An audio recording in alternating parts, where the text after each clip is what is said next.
यानी issue at par and redemption at premium पर होने वाला है।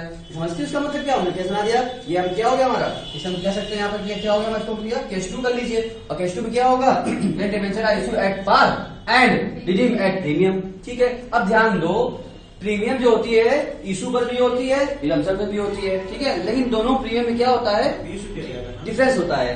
दोनों प्रीमियम में क्या होगा, डिफरेंस, दोनों प्रीमियम में क्या होता है, ये डिफरेंस होता है। ठीक है, इसको अभी वही बात है। ठीक है, मान लिया हमने यहाँ पर डिबेंचर जो था आपका, जो इशू किया गया था वो 100 का था, इसका मतलब इशू 100 हो गया, और प्रीमियम था 10% मान लेते हैं, तो कितना पेमेंट होगा, 110 का पेमेंट होगा।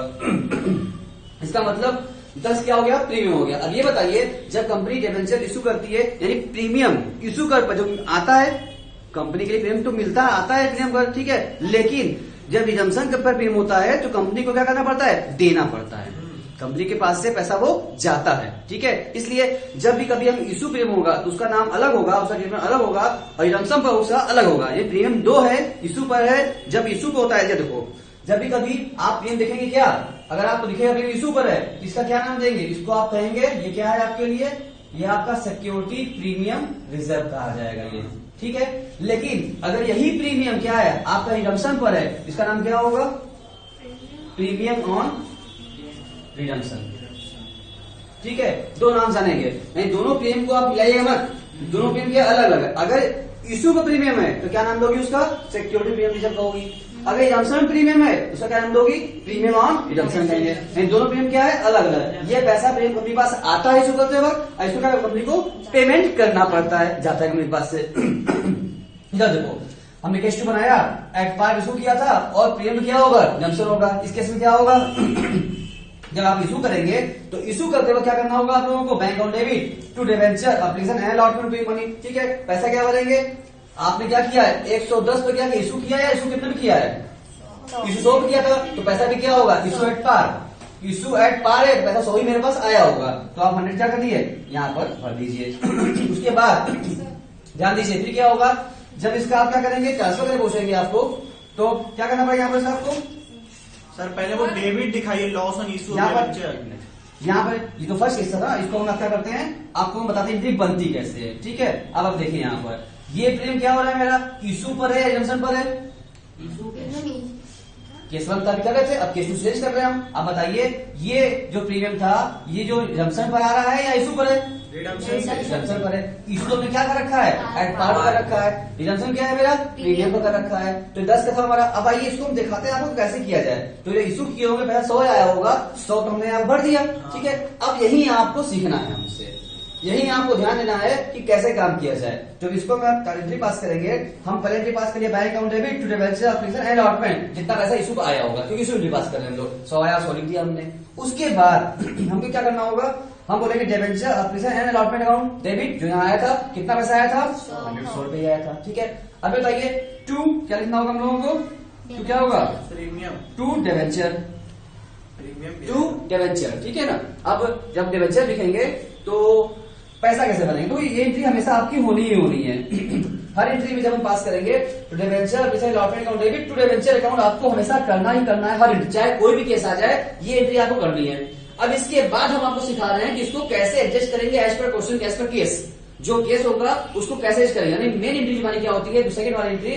फर्स्ट तो आपको पता ही है, bank account debit to debenture कैसे अलॉटमेंट कर दिया, जितने से क्या हुआ होगा, इशू हुआ होगा, ये बात समझ आती है। उसके बाद सेकंड एंट्री तो हम ट्रांसफर करते ही जानते हैं, debenture allotment debit to debenture account, ये सारे कैसे होना है, ये एंट्री तो होनी होनी है, उसको एंट्री को हमको एडजस्ट करना होगा। यही सीखना है हम लोगों को आज की क्लास में, कि कैसे क्या कर रहे हैं, केस में बदल रहा है तो एंट्री भी बनाएंगे हम लोग, याद नहीं करेंगे। कोई भी एंट्री हम आज तक याद नहीं कराए और ये भी याद नहीं कराने वाले। इस केस में एंट्री होती है, इस केस में एंट्री होती है, याद नहीं करना आपको खुद से एंट्री क्या करनी है, बना लेनी है।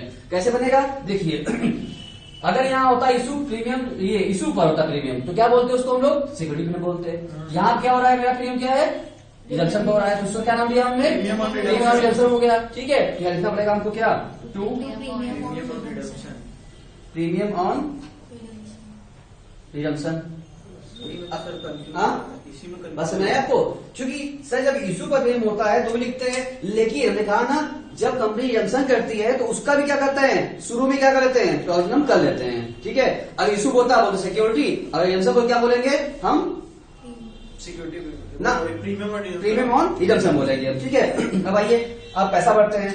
यहाँ पैसा 100 आया था, 100 भर दिया। डिबेंचर में ऑलवेज फेस वैल्यू, क्या बोला? 100। डिबेंचर में always face value, face value क्या थी आपकी? यहाँ पर ध्यान समझिएगा, क्या थी आपकी? 100 भर दिया आपने। प्रीमियम क्या था? हमने क्या किया? 10 किया था, प्रीमियम 10 हो गया। क्या आपको एंट्री सही लग रही है अभी? नहीं लग रही है। इसका मतलब जानते हो क्यों हम जानबूझ के ऐसा किए थे कि एंट्री आपको क्या लगे? सही नहीं लगे। तो आपको खुद दिमाग में आ जाएगा ये बात, भाई 100 रुपए मिला था, उसको यहाँ लिखा हमने। उसके बाद डिबेंचर में ऑलवेज फेस वैल्यू जाती है, और प्रीमियम क्या था? हमसे पता 10 रुपए लिख दिया हम लोगों ने, क्रेडिट कर लिया। प्रीमियम डेबिट होना नहीं, क्रेडिट कर दिया हमने। उसके बाद अभी भी अंतर दिख रहा है, तो क्या अंतर दिख रहा है? ये क्या हो गया? लॉस हो गया। अगर हम आपसे कहते ना कि आप हमको 100 रुपए दीजिए, हम आपको वापस करेंगे 110, 10 रुपए हम आपको अधिक वापस करेंगे, इसका क्या मतलब हुआ है? मेरा फायदा और नुकसान हो गया है? नुकसान हुआ ना? मेरा फायदा हुआ कि नुकसान हुआ? मेरा लॉस हुआ है, तो इस लॉस को क्या करेंगे? डेबिट करना होगा। तब यहाँ पे एंट्री में आइए, यहाँ आप लिख दीजिए loss on issue of debenture, काम 10 रुपए से। अब एंट्री बराबर हो गई आपकी, क्लियर भी हो गई। यानी किस तरीके से क्या किया, जो मेन एंट्री होती है दो तो करना ही करना है, हर बार 2 एंट्री आपको करनी है। Bank to debenture application submit करना है, उसके बाद डिबेंचर डेबिट टू डिबेंचर, ये भी सब में ही करना है, ठीक है। उसके बाद ध्यान देना केस क्या है हमारा, हमने केस ध्यान दिया और केस लिख दिया, लिख दिया हमने। जी अपने आप क्या आ रहा है, एंट्री आपको खुद बताएगा कि मेरा डिफरेंस कहाँ आ रहा है। जहां डिफरेंस आ रहा है लॉस का ही होगा, इसका मतलब लॉस बन गई। तो याद नहीं करना है आपको, समझना है। ये एंट्री ऑटोमेटिक मेरी बन गई है, ठीक है। अब आइए अगर बात करते हैं, यही एंट्री क्या हो हमारा टाइम ऑफ रिडम्पशन। जब समय आया 4 साल 5 साल बीता, कंपनी रिडम्पशन करना होता है तो क्या करेगा, वही हमको सीखना है हम लोगों को, ठीक है। रिडम्पशन समय कंपनी क्या करेगी, ड्यू करेगी, पेमेंट करेगी, ड्यू करेगी। डिबेंचर रिडम्पशन अकाउंट डेबिट किया, डिबेंचर अकाउंट डेबिट किया, और प्रीमियम ऑन रिडम्पशन अकाउंट क्या कर लिया, डेबिट कर लिया। क्यों जानते हो क्यों?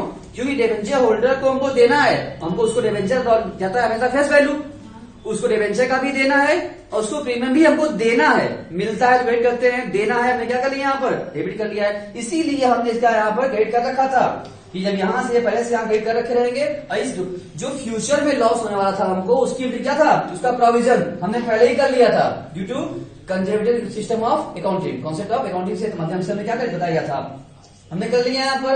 अब इसका लॉस यही में क्या कर दिया, लॉस बाद में होना है, उसके लॉस क्या अभी हमने डाल दी गारंटी में, ठीक है। जो भी जितनी लाइफ होती है डिबेंचर की, उतने सालों में क्या करते हैं, राइट ऑफ हम करते हैं। 5 साल गए, 5 साल में ये लॉस में गए तो राइट ऑफ होता है। अब आइए इसी को यही वाले क्या किया है, ड्यू था उठा डेबिट कर दिया, बराबर हो गई ना। जब अकाउंट खोलोगे इसका प्रीमियम रिडम्पशन का तो बराबर हो जाएगा, वहां क्रेडिट था डेबिट हो चुका है। और टू डिबेंचर होल्डर, उसके बाद क्या कर दीजिए, इसको पेमेंट कर दीजिए आप, debenture holder debit to bank account, पूरा क्योंकि 10 मिला के 10 हो चुका था और पेमेंट क्या हो गया, इनका काम हो गया, ठीक है। यानी केस 2 भी क्या हो गया आपका, इस तरीके से खत्म होता है। अब आइए हम बात करते हैं आपसे केस 3 की। इसमें किसी को दिक्कत है, समझाएं दोबारा हम या बढ़ सकते हैं आगे, कोई दिक्कत नहीं है। अब आइए केस 3 की बात करते हैं। देखिए अब हम बात करते हैं केस 3 में, तो केस 3 हमसे क्या कहता है, वो ये हमसे कहता है कि देखिए हर केस क्या हुआ, 2 बन रहा है मेरा। इसमें पहला केस क्या बना है, यहां से पहले इसको रश कराएंगे हम, इसका मतलब क्या बना, ये इसको मान लिया हमने केस 3। अब आप केस 3 खुद बताइए, आप जो है शिवानी जी केस 3 खुद बताइए, केस क्या बना, इसको क्या कहे बताइए। When debenture are issued at premium and redeemed at par।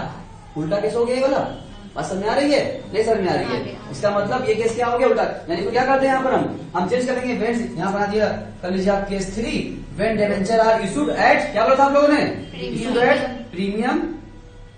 आप सब केस में साथ साथ लिखते जाइएगा, क्योंकि हम मिटा देंगे तो हम चेंज कर दे रहे हैं ना, आप नोट करते जाइएगा। प्रीमियम एंड रिडीम एट क्या, एट पार, एट पार। मतलब हमने इशू कितना किया होगा डिबेंचर, प्रीमियम पर 110 पर, और जब से क्या करना होगा उसका 100 रुपए पर। अब ये बताओ मेरा फायदा है या नुकसान, नहीं कंपनी का फायदा है या नुकसान है, कंपनी का फायदा है, ठीक है। वापस करना 100, मिला कितना है 110, ठीक है। अब इसकी एंट्री पास कर लेते हैं हम लोग, तो ध्यान देना सब बच्चे ध्यान देंगे। फिर मेरी बात दोबारा, पहली एंट्री जो हम करते हैं हमेशा क्या होगा, सेम होना हमारा एंट्री, ठीक है। जो हमने पहली एंट्री किया था वो एंट्री क्या होना हमारा, एकदम सेम होना है, इसमें दिक्कत की बात बिल्कुल। चलो मिटाने दोबारा कर देते हैं हम, ठीक है। देखिए बैंक अकाउंट डेबिट एप्लीकेशन 110 जितना आपने इशू कर रखा था 110 हो गया। उसके बाद इसको ट्रांसफर करना होता है, ठीक है। आप एंट्री पास करिए, क्या पास करेंगे, debenture application and allotment account debit to क्या करेंगे आप? To security premium. To debenture पहले लिखेंगे, हाँ फिर उसके बाद कर टू लीजिए। डिबेंचर अकाउंट और टू Security कौन सा प्रीमियम? सिक्योरिटी या फिर security. To security premium account. ठीक है, कितना हो गया आपका? चलिए उसके बाद अब बात करते हैं पैसा कैसे बनेंगे सर इसका? पैसा से बनेंगे, यहाँ क्या करेंगे हम लोग? 110। यहाँ बनना होगा पैसा क्या हम लोगों को? 110। डिबेंचर में ऑलवेज फेस वैल्यू 100 और प्रीमियम का था 10 का हो गया। तो नॉमिनल जो आप वही ये भी हो गई है। अब इसका जब रिडम्पशन करना होगा उस समय चलेंगे तो डिबेंचर में क्या कर लिया? डिबेंचर को डेबिट कीजिए क्योंकि रिडम्पशन करते हुए फिर तो जाने ही इनको। ठीक है, सो वापस करना है to debenture holder. Debenture holder account 100 और इनका पेमेंट करा दीजिए। क्या पेमेंट कराएंगे आप? Debenture holder debit to bank. To bank account कर दीजिए। 100 क्या हो गया? पेमेंट हो गया। यानी कि केस 3 भी क्या हो गया आपका? खत्म हुआ। इसमें कोई दिक्कत? आसान था, कोई दिक्कत हुआ इसमें? यानी कि हम इसमें भी क्या किया आप लोगों ने? वही इनके पास पहले सेम था हमारा, देख रही हैं आप? वो भी देखिए पहले सेम था आपका और नीचे क्या हो गया? हमने भी सेम लिखा पहले, बस यहाँ पे जुड़ गया। यानी कि ये दोनों जो बन रही जो बेसिक एंट्री हमारी है वो तो होनी है, उसी में क्या कर लेना है हम लोगों को? हर एंट्री केस में एडजस्ट कर लेना है हमको। बात समझ आ रही है? तो हमने 3 केस बनाया। इसके पता है इसके बाद अगला केस क्या बन सकता है? इससे हमने क्या हो सकता है? एक बार इसी प्रीमियम से क्या करवाएंगे? प्रीमियम करवाएंगे। यानी कि प्रीमियम पर क्या था? इशू था और रिडम्पशन भी क्या था? प्रीमियम डबल क्या बना रही है? अच्छा, तो इसके बाद इसकी बात करेंगे, यहाँ पर आएंगे, यहाँ पे क्या हो जाएगा? डिस्काउंट की बात करेंगे, इशू डिस्काउंट के साथ इसको टेस्ट कराएंगे। तो एक केस ये बनेगा हमारा और अगला के आखिरी 6 केस क्या बनेगा हमारा? डिस्काउंट के साथ प्रीमियम केस बनेगा हमारा। यानी कि ये अभी इस तरीके से आप केस बना ले रहे हैं। जब केस बना के करोगे ना कभी दिक्कत नहीं आने वाली है। ठीक है, तो 3 एंट्री उतार लीजिए और बाकी 3 एंट्री क्या करते हैं हम अगले क्लास में क्या करते हैं? डिस्कस करते हैं। ठीक है, एक एंट्री क्या है आपको समझ में आई? कोई दिक्कत होने वाली है? किसी को कोई तो है नहीं है? तो बाकी 3 एंट्री क्या करेंगे हम अगली क्लास में करेंगे। और 3 एंट्री पर क्या किया जाए? पहले क्वेश्चन लगाया जाए, प्रैक्टिस किया जाए, आपको समझ में आएगी। कोई दिक्कत इसमें है? नहीं सर, दिक्कत नहीं इसमें। तो बाकी 3 एंट्री क्या करेंगे हम लोग? क्या करेंगे अगली क्लास में ही समझाएंगे आपको। तब तक के लिए क्या करते हैं? आप लोग खुश रहिए, अच्छे से पढ़िए, खुशहाल रहिए। ठीक है, बाय बाय।